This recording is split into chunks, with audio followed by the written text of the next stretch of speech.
baru saja terjadi pertemuan silaturahim antara Bapak Yusuf Kalla dengan sekitar 40 pimpinan dan tokoh ormas-ormas Islam tingkat pusat,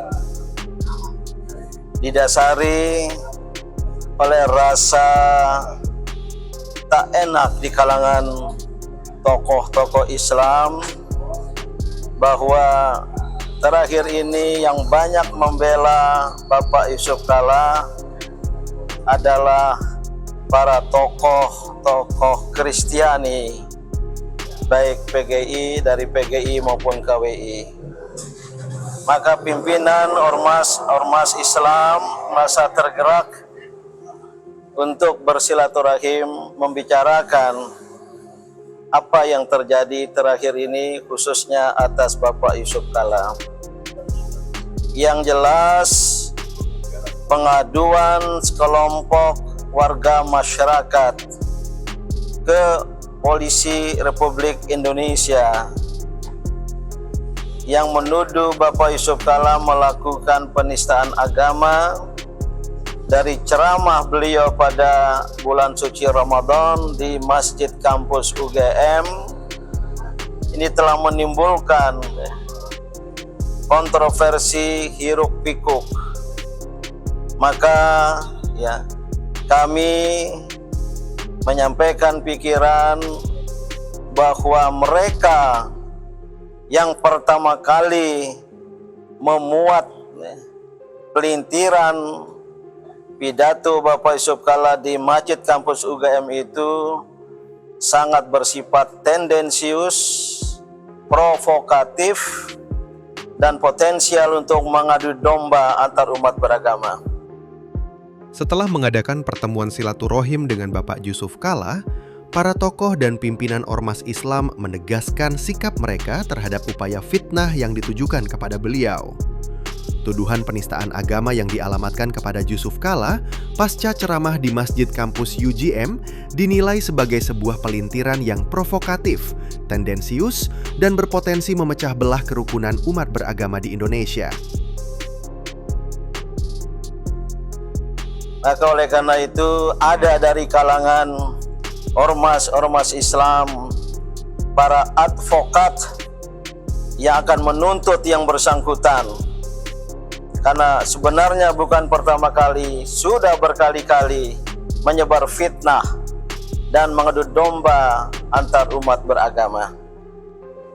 Tentu bangsa Indonesia dan umat Islam tidak terpengaruh, karena mereka mengetahui pasti Bapak Yusuf Kalla adalah tokoh perdamaian, tidak hanya di Indonesia, juga di dunia.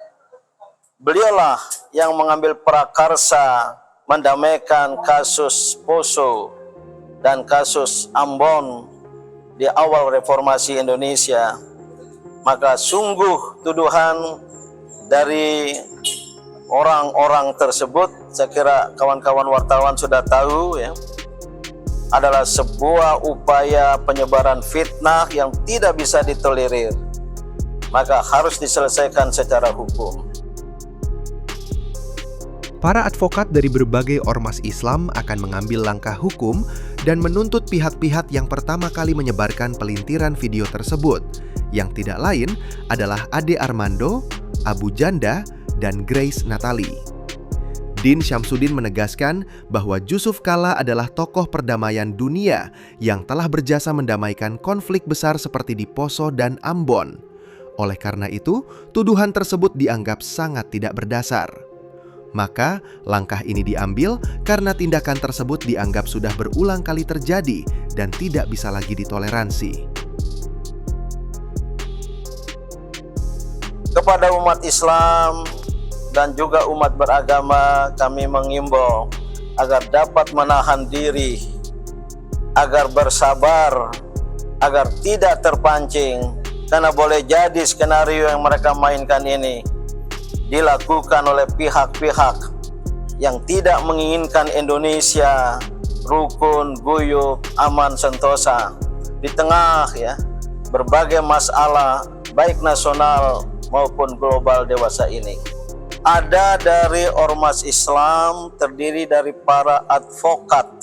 Saya tidak usah sebut dari mana, dan saya yakin akan berbondong-bondong advokat-advokat lain untuk membela Pak Yusuf Kalla yang sesungguhnya tidak perlu dibela, dan akan menuntut ya ke pengadilan, ke meja peradilan dan pengadilan untuk ditegakkan hukum. Walaupun ada di antara kami yang menengarai ya, baik Ade Armando, Abu Janda, dan seorang lagi Grace Natali, ada backing-backingnya katanya ya. Nah, sekaligus kami memperingatkan ya, jika itu benar, ada yang membela, membackingi mereka, karena selama ini seperti bebas ya, menyebarkan fitnah, termasuk mengadu domba di antara umat beragama yang sangat berbahaya. Nari Sastra termasuk pelapor dalam hal ini, yaitu dari Lembaga Bantuan Hukum Serikat Mahasiswa Muslim Indonesia dan Lembaga Bantuan Hukum Syarikat Islam beserta LBH Muhammadiyah, Hidayatullah, AFKN, dan organisasi-organisasi lainnya telah melaporkan 3 figur, Ade Armando, lalu Ramadi Arya, dan juga Grace Natali. Ade Armando yang telah memposting video penggalan yaitu di Cokro TV tanggal 9 April 2026. Lalu Permadi Arya yang memposting di media sosialnya tanggal 12 April 2026. Lalu Grace Natali memposting pada media sosialnya tanggal 13 April 2026. Ada narasi-narasi yang dibangun yang dimana ada video yang tidak utuh yang disampaikan pada publik. Ya, ini video penggalan dan dibangun narasi-narasi yang mengarah kepada perspektif atau konklusi yang tidak utuh di dalam masyarakat, yang dimana di situ mereka memframing bahwa Pak JK dalam ceramah videonya adalah dituduh mengenai terkait dengan pembahasan ajaran agama Kristen terkait dengan sahid. Padahal dalam video utuh yang ada di ceramah tersebut yang beredar 40 menit, kita tonton bersama, kita tonton masing-masing, itu ada pernyataan Pak JK bahwa itu adalah penggalan video yang beredar, yang dimana bahwa ada video yang tidak utuh beredar di tengah masyarakat, ada pernyataan Pak JK yang tidak terposting di publik. Ya, ini mengenai terkait dengan bahwa beliau tidak membahas terkait ajaran, tetapi kekhawatiran psikologis masyarakat yang memahami suatu ajaran yang berpotensi dia mengalami kesesatan berpikir, sehingga bahwa Pak JK menyatakan bahwa cara berpikir Said itu adalah keliru, itu salah, kalian semua masuk neraka, bukan masuk surga. Ini kan tidak disampaikan di publik, tidak utuh. Nah, pernyataan ini terpotong. Nah, lantas konklusi itu menjadi beredar negatif sehingga menimbulkan keresahan di antara umat beragama, organisasi Islam. Kami agak segera melakukan sebuah pelaporan terhadap hal ini karena ada video yang dinarasikan yang tidak utuh, sehingga itu menjadi perspektif di lingkungan masyarakat yang dikhawatirkan terjadi perpecahan antar umat beragama, lalu disharmonisasi antar umat beragama akibat narasi yang tidak utuh, narasi bohong, ketidakjujuran. Ini kan berbahaya, begitu. Saya merasa yakin bahwa dalam kasus ini Ade Armando, Permadi Arya, dan Grace Natali akan dapat masuk ke penjara, terpita penjara. Kenapa? Bayangkan, mereka telah memutar balik fakta, memframing ceramah Pak Yusuf Kalla, padahal substansi ceramah itu ketika beliau sampaikan kepada masyarakat Maluku dan Poso pada saat konflik itu memberikan kedamaian. 3 tahun tidak selesai, tapi dengan Pak JK turun, hampir lebih dari 5.000 korban pertikaian antar saudara di Ambon dan Poso. Itu dengan omongan Pak JK seperti itu mampu mendamaikan. Tetapi kemudian oleh Ade Armando dan kawan-kawan, omongan yang mendamaikan itu di framing sedemikian rupa malah bisa jadi pertikaian baru. Berita-berita yang sempat teman-teman tanyakan, ketika minggu lalu ada pernyataan dari Ketua Harian Ahmad Ali. Jadi saya ingin menyampaikan bahwa pernyataan beliau itu didasari oleh pernyataan saya sebagai pendiri partai, bahwa saya melihat postingan saya ini saya lakukan sebagai warga masyarakat meresponi sebuah isu yang sedang viral.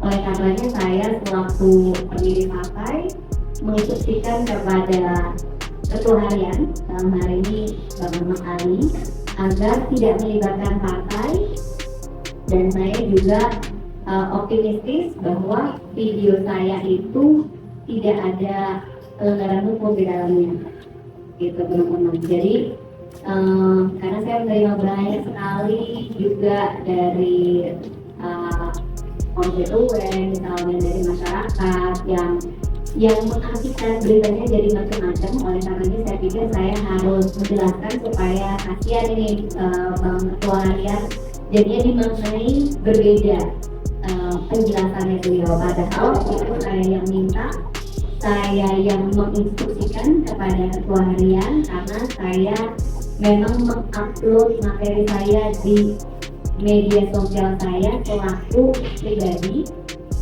sebagai warga masyarakat, dan saya yakin, saya optimistis bahwa di sana tidak ada pelanggaran hukum, jadi tidak ada sangkut pautnya dengan PSI, dan normal-normal aja kok pernyataannya.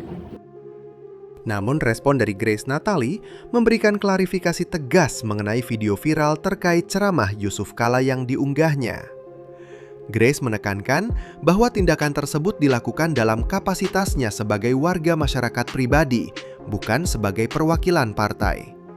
Beliau menyatakan rasa optimisnya bahwa unggahan tersebut tidak mengandung pelanggaran hukum apapun, dan merasa tindakannya hanyalah bentuk respon seorang warga negara terhadap isu yang sedang hangat diperbincangkan di masyarakat. Grace Natali menyatakan keterbukaannya untuk bertemu dan berdiskusi langsung dengan Yusuf Kala jika diperlukan. Ia menegaskan tidak memiliki masalah pribadi dengan Pak Yusuf Kala dan siap memberikan penjelasan lebih lanjut mengenai konteks unggahannya. Ia juga mencatat bahwa laporan hukum yang muncul bukan datang langsung dari Yusuf Kala, melainkan dari pihak lain, dan ia tetap menghormati proses yang berjalan sambil menjaga hubungan baik antar sesama tokoh.